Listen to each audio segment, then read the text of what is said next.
So around 3 months ago, I made a review on this Red Hood figure, and in that video, I mentioned that I may make a follow-up review video for the motorcycle whenever I do pick one up.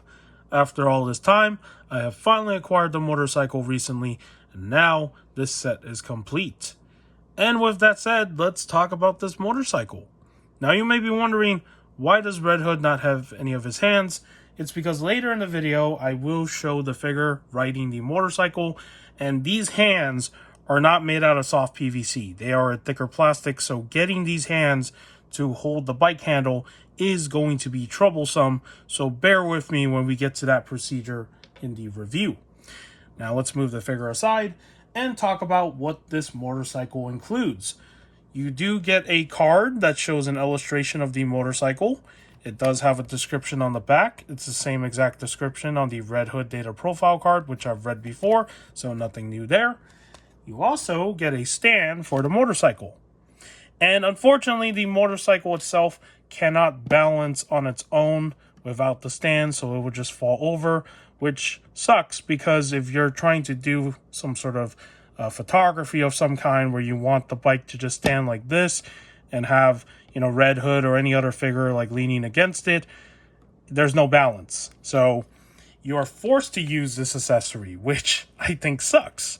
And having this accessory on the wheels kind of reminds me of that tool they use to lock people's tires so they don't drive off. That's what this looks like to me. So yeah, not a good thing right here, the fact that it can't balance. And this is what the stand looks like underneath. It's like a really rounded sort of thing. So yeah, pretty cool that is included. And now let's talk about the motorcycle.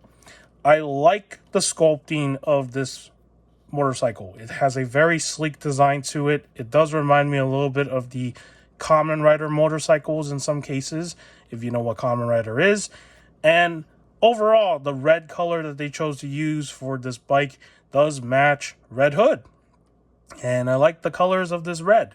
Now, if you're a customizer and you want to make this look even better, you're definitely going to probably use some sort of metallic red paint on all the red areas on here because that'll make it look more like metal because it is a metal frame. But as you look closer at it, you can tell it's a very plasticky looking red, but it's not too bad. So yeah.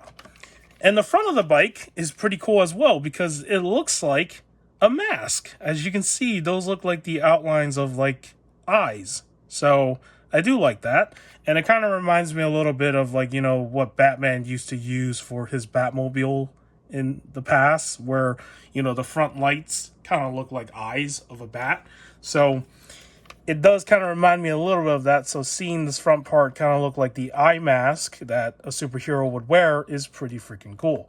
And yeah, the overall shape of it is not a bad design. Like, it looks like a realistic motorcycle, right? So that is pretty cool. And I want to show a comparison really quickly because this bike is much smaller than I thought it would be. Because for a while now, I've had, you know, these other bikes, but they're more fictional looking. So here is the Flash Batman Batcycle thing from that movie. This thing is long, right? As you can see. Let me try to see if it can fit in frame. It's quite lengthy. And here is a comparison between this and the Red Hood bike. I don't know if my camera is showing it really good, but you can tell that one is shorter than the other. So this one is way longer than this bike. So there is a clear difference here.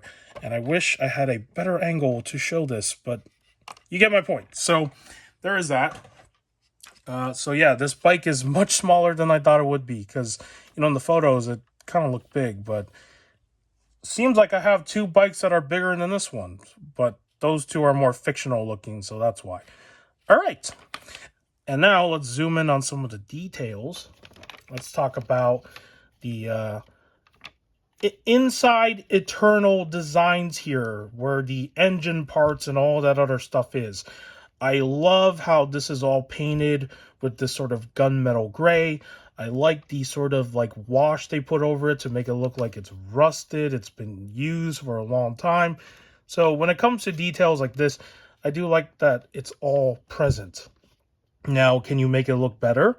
You probably could if you are a customizer. You could probably do a lot of things with this to make it stand out even more than what it looks like, because it's very basic in terms of the design work here. And since it's all painted the same way, you know, you could probably change things around and make things pop a little bit more. Now, the only downside to this motorcycle is that I don't understand why Mcfarlane doesn't sculpt a articulation point on the side here for either this side or the other side, whichever side the side stand would go on for a motorcycle. Because if you've seen how motorcycles are in real life, they do have a side stand. That is the thing that the driver kicks out when they park their motorcycle, so it doesn't, you know, roll off or fall down. It's a way for it to stand and balance itself while it's leaning to a curve when it's in park. And the fact that this doesn't even have a side stand kind of sucks, because say that you want to do a pose where it's parked with the side stand out, like you want to do something like that, and you want to have Red Hood standing next to it or something, right?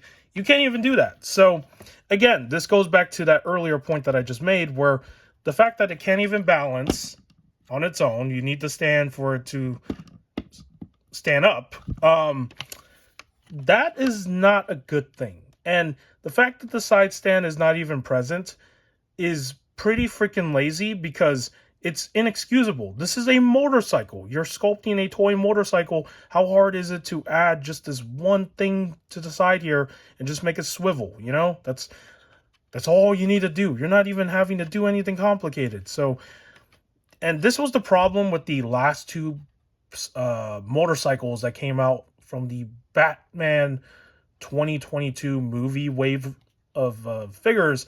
Those two bikes also had the same problem. They couldn't balance.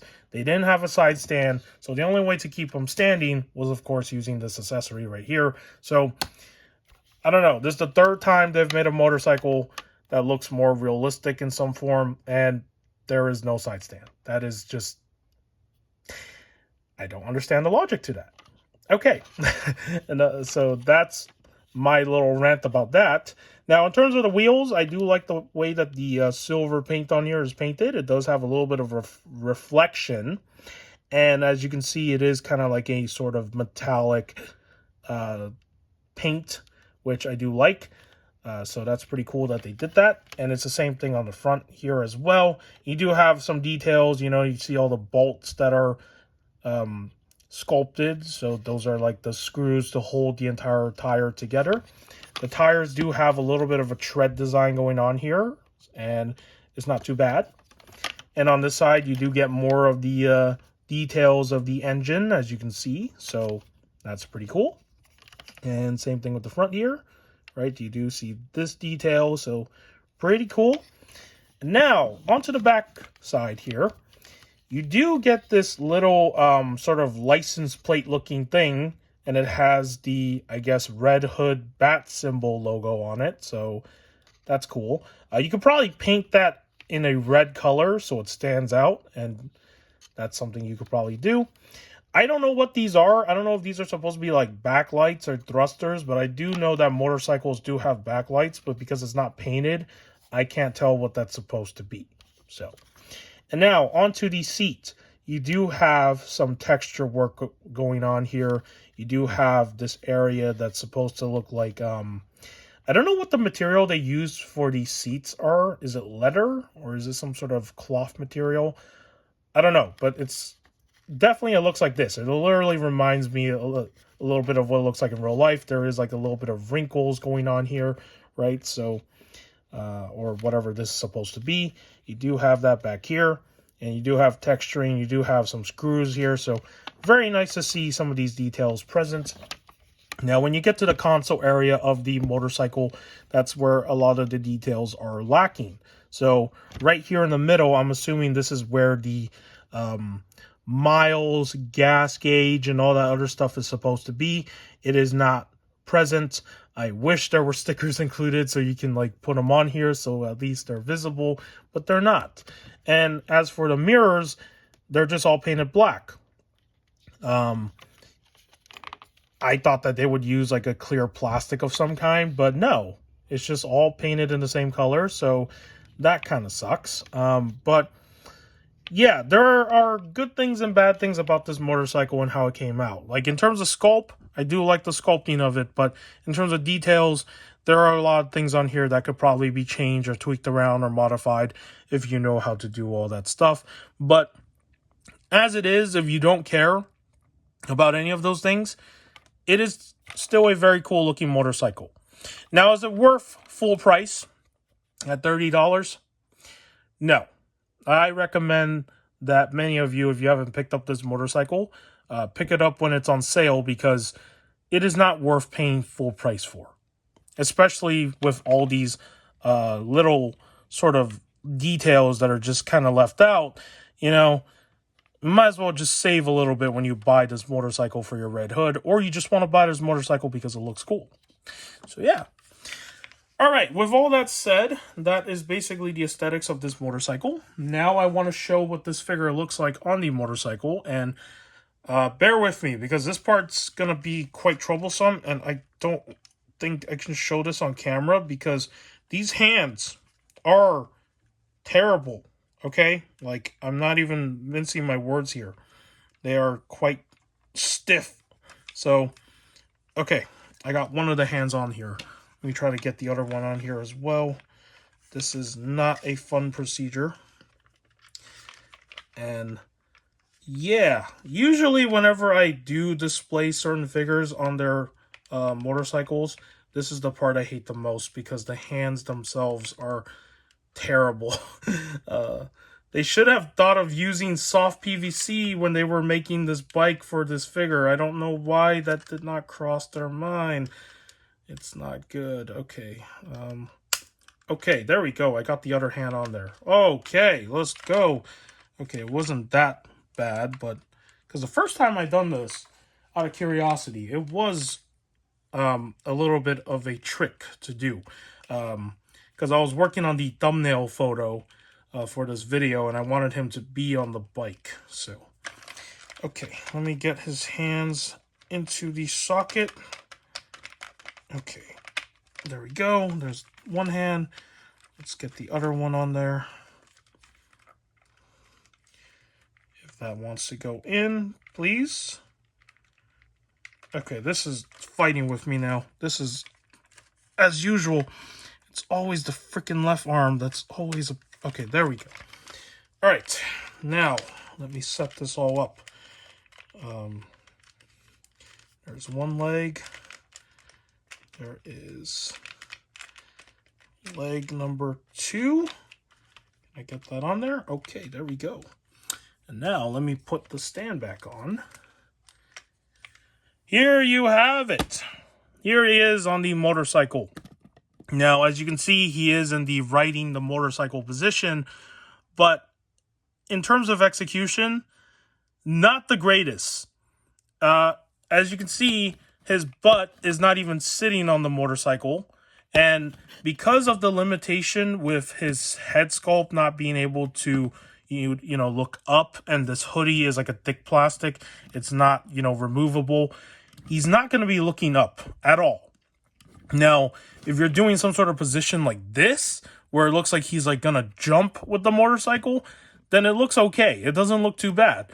But when you're doing a neutral sort of thing like this, where it's like, oh, he's riding his motorcycle through the city, it does not look good. It doesn't really work out that way, unfortunately, and that is the bummer here. As much as this set is cool, this part right here, I don't know what happened. Like, it just felt like they didn't think this through. So the execution is not great. Now, most of the time, I'll probably just have him like maybe leaning against the motorcycle.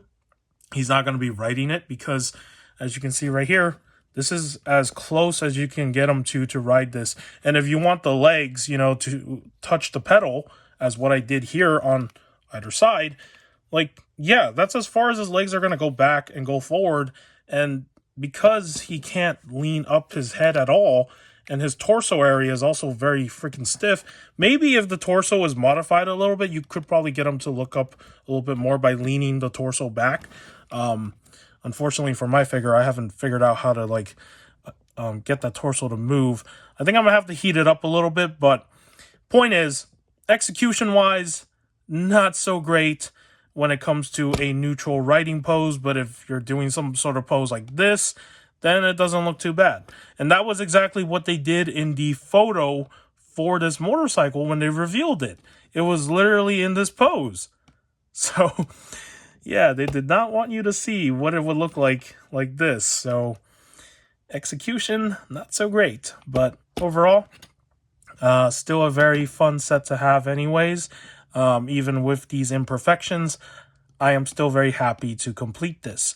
And yeah, that is basically going to be our look at the Red Hood Sportsbike. And yeah, now it's completed and it's pretty cool in some form, but with some problems. So, all right, with that said, if you found today's review informative, do give this video a like. If you want to subscribe to the channel for more action figure content and whatever else I do on here, you can. You don't have to. In the end of the day, I make these videos for fun. And with that said, take care, and I will see you in the next video.